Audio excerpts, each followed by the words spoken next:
feels like he's coming home. I'm going to break this down. This is from a very reliable source close to the family in the case. I'm going to break this down. Got the new exclusive information, what's going on with Diddy. You don't want to miss this. Make sure you hit the QR code on the screen. My man, QR code works. Subscribe at Unique Mecca Audio Prison Stories and Mecca Audio TV. And don't forget to hit the notification bell. All right.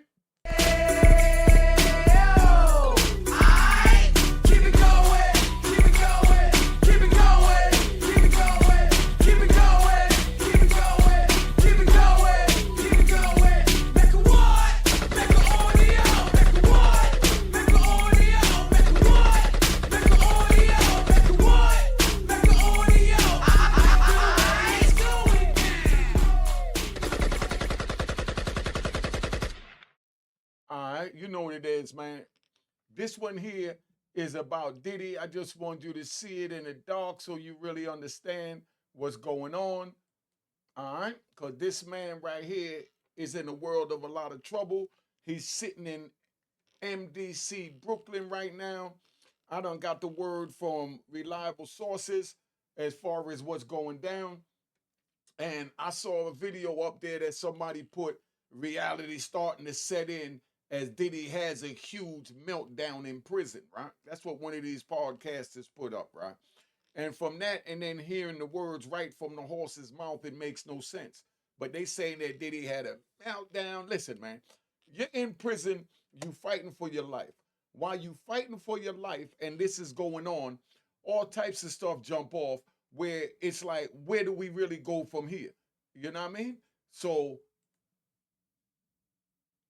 of course you're gonna worry, you're gonna sweat, you know what I mean? You're gonna do all of that.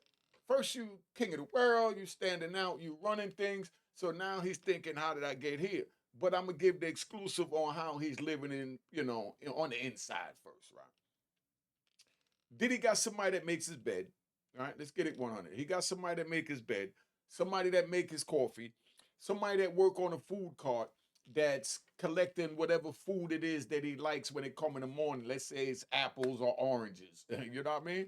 Or milk. He might say, give me 4 milk every day. Y'all want milk? You want milk? All right. Give me 12 milks every day. And whenever you got eggs, you know what I mean? Give me all the toast, whatever. And then he might pay them, in books and stamps. Where my books and stamps at? Always got my books nearby somewhere. But you paying books and stamps. That's the currency on the inside is books and stamps, right?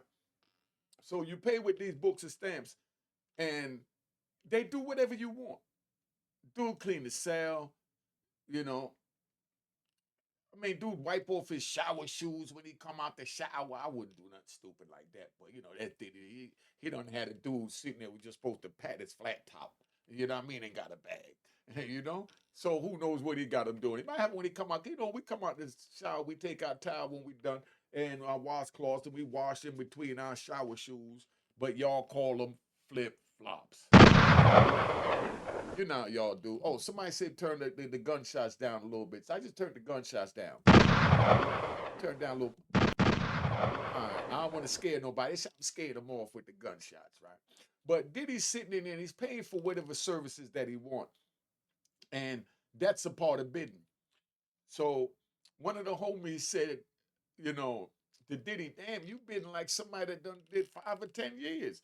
He said, all y'all done been in there, so I learned from y'all, and he's doing his thing and he's surviving on the inside. But Diddy feels like he's gonna beat the case, right? Now, I'm gonna give it exclusive what's going on. So this the exclusive, right? Diddy's ready to go to trial. He ain't worrying about nothing. He feel he gonna beat the feds.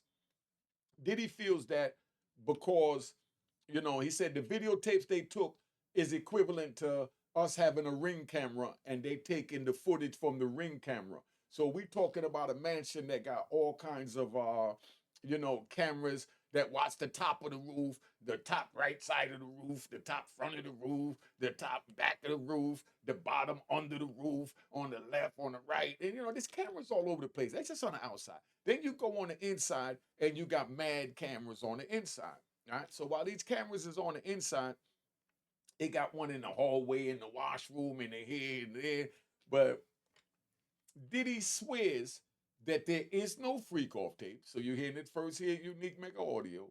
Diddy swears. We're going to revisit this when this case comes out because Diddy swears that there is no freak off tapes, that the only tapes they have is, tapes of the footage of the house. And they might, if they caught somebody, you know what I mean, with their guests doing whatever they're doing, but it wasn't nobody butt naked. Said he'd never been in no room with no, group of people butt naked slinging like they saying on social media. That's what he's saying.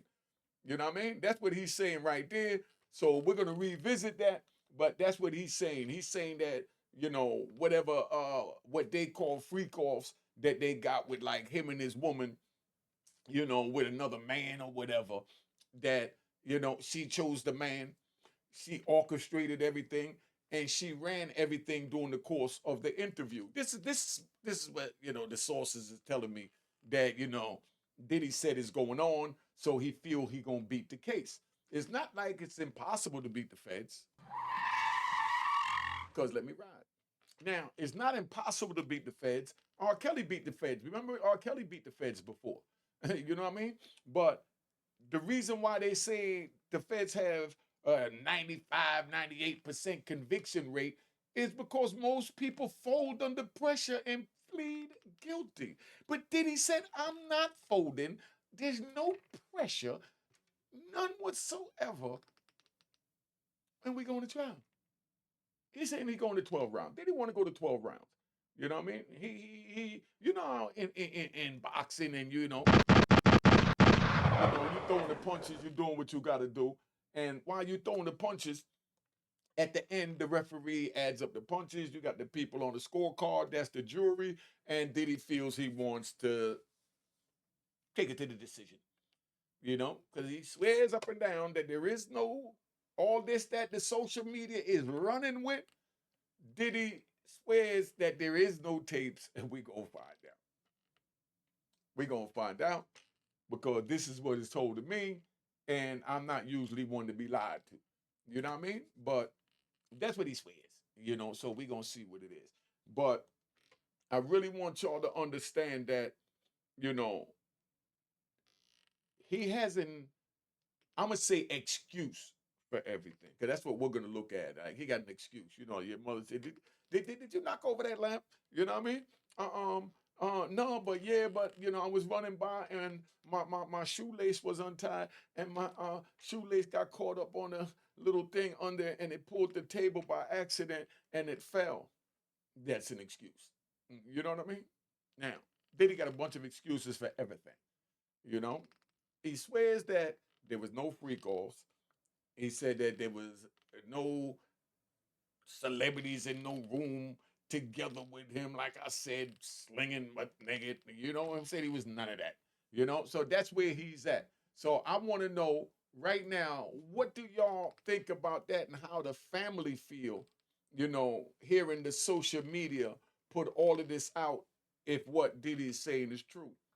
Somebody please tell me, this man went from all that to this right here, sitting in a courtroom fighting for his life. And the crazy part is when it first happened, everybody was like, yeah, they got him, they got him, they got him. Like he was public enemy number one. Yes, P. Diddy. They was acting like he was public enemy number one.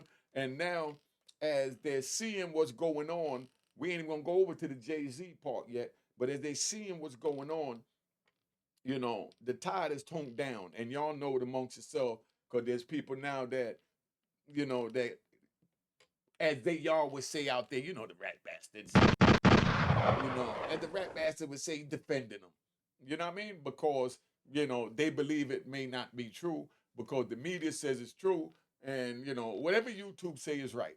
Whatever Instagram, TikTok, and everything else say is right. And that's what we're dealing with right here is what Diddy is saying, that they don't have nothing on him and he's not sweating it, that all that is just to bring him down. Of course, his spirits was down during the holidays and all that, and it's still down now because he still got this last holiday to deal with. But he assure you that he's coming out swinging. That he's coming out swinging in January. You know what I mean? So, it is what it is. Don't say that I didn't tell you. Don't say you didn't hear it first here. Diddy, P. Diddy, says that they ain't got nothing on him and he ready to go toe to toe with the feds. But I know for a fact, let me ride. I know for a fact that there's no way that you're gonna go toe to toe with the feds and not gonna get a heck of a fight. But the feds have the bag to get the private investigators, the lawyers. Cause whenever you get a case, right, you got to get a private investigator. Because the private investigator is to do private investigation on the witnesses to find dirt on the witnesses. So it's the same way the feds use their, FBI and DEA agents, which is really their, private investigators. They hit the field and they find out who's getting the money, who's, shooting who's robbing who, and they find out all the information. And then when violence come into play, then they bring you into court like Diddy behind me, sitting there fighting for your life. But now he was doing it a completely legitimate way, but he got too big for his britches. Let's talk about Diddy getting too big for his britches. I'm going to add that in here, right? They allowed Diddy to make $1 billion in the greatest country of the world. In the very country that his ancestors were slaves. And they allowed the child of a slave to make $1 billion. And that child thought that he was one of them. They got something called old money, Diddy. See, your kids now, they're starting a generation from your bag of old money. God willing, you don't lose the trial, because if you lose the trial, they come to take Combs Enterprise, Bad Boy, whatever else you got, your house, recording studio, whatever, all that crap, anything you got, Sean John, and it's crazy. It's real crazy. It's crazy because every time I think about it, picture the feds, picture the FBI seizing Bad Boy records from P. Diddy and having control and ownership of Biggie Masters, of Mary J. Blige Masters. Just think about this. And now they own the company. So being that they own the company, they got to put together image for the company. Now everybody's saying, rat bastard this, rat bastard that. And they don't want them in the part of the music industry. They talk bad about the rappers that so-called rap. But then now picture the feds starting the Rat Boys. Like they got the Bad Boys. They put out a rap group called the Rat Boys. Or Snitches, Inc. You know what I mean? And they get the biggest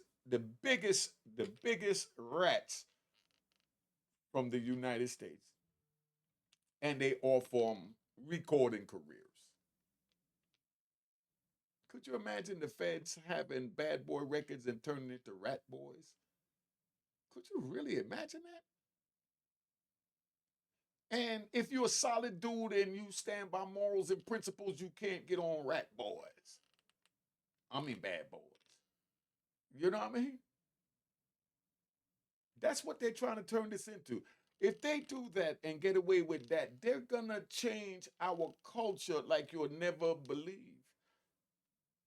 Look how, let's take Tony Busby.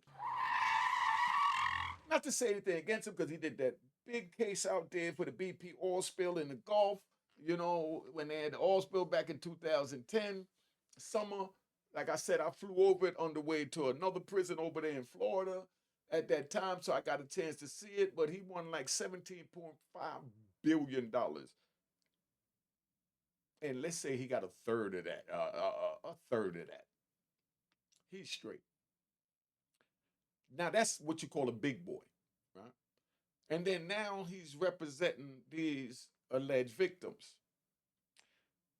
And Jay-Z jumps out there and think that he gonna be able to say what he want to say to a big boy like Tony Busby.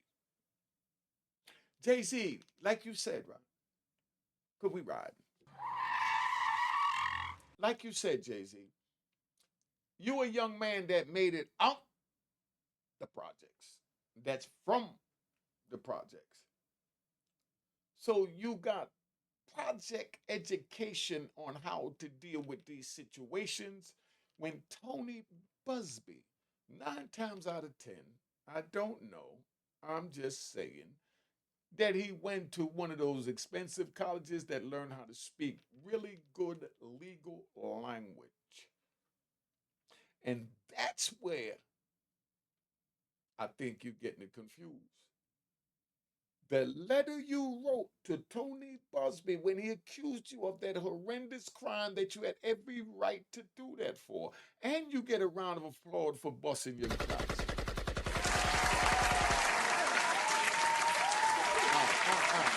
Come on, man, relax, man. We finished talking to Jay, man.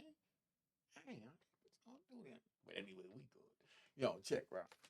So, Jay, you're fighting a fight, and what you wrote was excellent. I loved it. YouTube loved it. But the court of law obviously didn't like it because that's not the language they speak. You're speaking project language. I loved it. And to be honest, I would have did the same, Jay. Let me say that so all these rat bastards think that I'm saying something against Jay. Jay just responded as a man pushing forward to a fight the best way he knew how. And he talked direct to him because he's in his mentality, he's used to handling issues like that with violence. P. Diddy not. That's why P. Diddy let him get away with what they got away with, how they threw those allegations against him when he should have nipped it in the bud just as fast as he signed that young lady's suit for that 30 million. 24 hours. So what's the sense in bucking? But anyway, right. So Tony Busby's a big boy. Jay-Z go at him talking that hood talk, the same as Unique Mecca audio would, so I'm not saying nothing bad about Jay-Z. But them boys, Tony Busby and them, they went to a whole nother school. I studied law in the prison. I learned a lot of their legal, what they call jargoning, right? I learned their legal jargoning, right? But I'm not a specialty in it. I don't speak legal jargon fluently. Jay-Z, you don't speak legal jargon fluently. You got some people say, oh, Jay-Z lawyer wrote it for him because it was too well written. No, it was well written from a man that came out the projects. A successful man that came out the projects. That's how we talk direct. Straight to the point. And that's all he did. And then you got some people saying, ah, Jay-Z wrote it, but you know, he said he ain't giving them one red penny.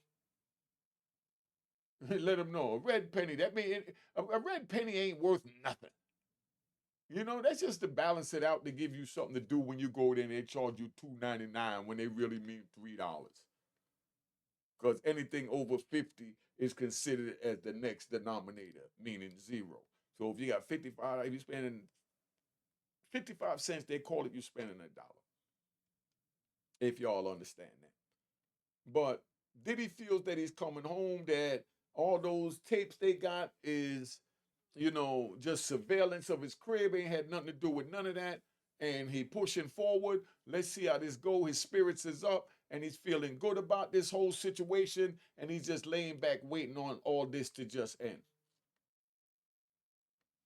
P. Diddy is sitting back waiting on all this to end. Just so that y'all understand exactly what I'm saying. It's a hard and trying times right now for us as a people. Every day you will see what is going on, and hopefully every day you learn something from it every day. But as far as them saying that Diddy had a huge meltdown, nah, they said that's crap. You know what I mean? So don't go with that one. But whether or not they don't have no freak offs, that's up to you what you do with that. Because y'all know that's a hard pill to swallow. But that's what Diddy stand on. That's what we're going to see. So we're going to sit back and get into this trial, and we're going to keep this thing moving. Been on here 20 minutes, long enough. Let's tap out. Alright. Cheers, cheers, toast the crime, toast the crime, the crime, the crime, the crime.